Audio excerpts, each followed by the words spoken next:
When you're stuck in a toxic relationship, it's not always the person you're holding on to.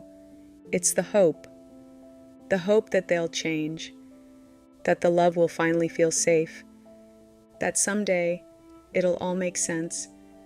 It's not just the push and pull that traps you. It's the almost, it's maybe one day. It's the just enough to keep you waiting. Hope becomes the leash, and you start calling it love. You keep waiting for the version of them you saw early on. Those sweet moments at the beginning, those deep conversations, the promises, the apology that almost felt real. But they didn't stay in that version long enough to make things real. So you stay stuck holding on to the hope. In part 1 and 2 of this Wounds to Wings series, we talked about intermittent reinforcement and the emotional split of cognitive dissonance. Today, we're diving into the most dangerous thread of all, the hope that keeps you tethered to what's breaking you. The kind of hope that slowly erodes your self-respect, your self-esteem, your future. The hope that sounds like love, but moves like a trap. Hope is the scariest drug, because it numbs just enough to keep you from leaving, and like any drug, it steals your clarity, your dreams, your identity, if you let it. You hold on to one good weekend, the laughter, the closeness, the version of them you wish would stay, even though their follow-through on everything they promised never actually shows up. They say things like, "You mean so much to me," and "I've never met anyone like you," and in the moment, it feels true, because you want it to be, but their words never meet action. Their tenderness disappears the moment you need it most, and their love shows up only when it's convenient for them. They give you just enough to create a false sense of connection, just enough to stir your hope, and the rest of the time, it's confusion, crumbs, and waiting. Your mind then starts bending reality, stretching those brief moments of closeness into justifications for months of confusion. You start to feel like a secret, like an afterthought they only reach for when their world goes quiet. They show up full of charm, intensity, big feelings, and deep words, but nothing sticks, nothing lands. They treat you like the spark in their story, but never make you a part of it. And slowly, you begin to shrink. You compromise who you are, just to keep the peace. You silence your truth to avoid rocking the boat. You start giving more than you have, and receiving almost nothing in return. The version of you that used to laugh louder, dream bigger, trust deeper, gets quieter.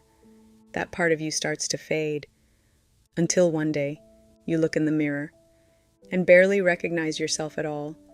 And energetically, this kind of hope doesn't elevate you. It entangles you. It keeps you looped in fantasy, while reality rots at your feet. Jung called it the shadow, the parts of us we disown, hide, or refuse to bring to light. And when we only accept crumbs and call it love, you hang on to the hope that things will change, so you can't let go. It's not because anything is wrong with you. It's because some part of your shadow still believes that love is supposed to feel like this. You bond through chaos, because somewhere inside, that chaos feels familiar. You hope because hope protects you from grieving, from facing the truth that they were never really choosing you. Because you are not choosing yourself. I know this hurts to hear, because when I realized that I was not respecting myself, that kind of denial keeps you stuck. You're not just drained emotionally, you're drained spiritually. Your life force starts leaking into the illusion. You can't create, and you can't rest, you can't rise. Because all of your energy is wrapped around what if, and none of it is rooted in what's real. And that begins to spill into everything else. Your friendships, your work, your joy. You're so consumed by what they might say, or whether they'll call again, or if you'll ever feel close like that one night, that you stop showing up for your own life.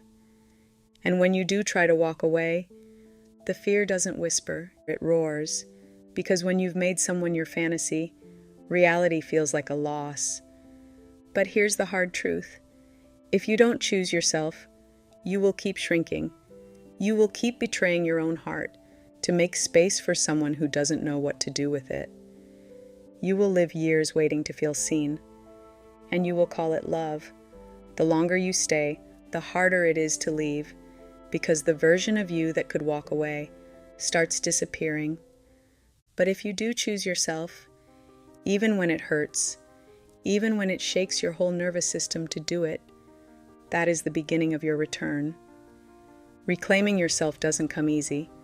It comes through grief, through silence, through every broken promise you finally stop bargaining with. But it also comes with clarity and with peace, with a strength you didn't even know you had. Because one day you wake up, and your life is quiet, but it's finally yours. In part 4, we'll talk about what it actually looks like to choose yourself. To rebuild from the wreckage, to rise not just wiser, but softer and stronger. Because freedom isn't just walking away from the pain, it's walking toward the life you never thought you could have. So today, choose yourself, choose your peace, choose your freedom. You deserve a healthy love. Because when you choose yourself, amazing new opportunities open up. If this message spoke to you, drop a heart emoji in the comments. And if you want more on healing, breaking patterns, and manifesting love and abundance, subscribe to the Love Alchemy Code.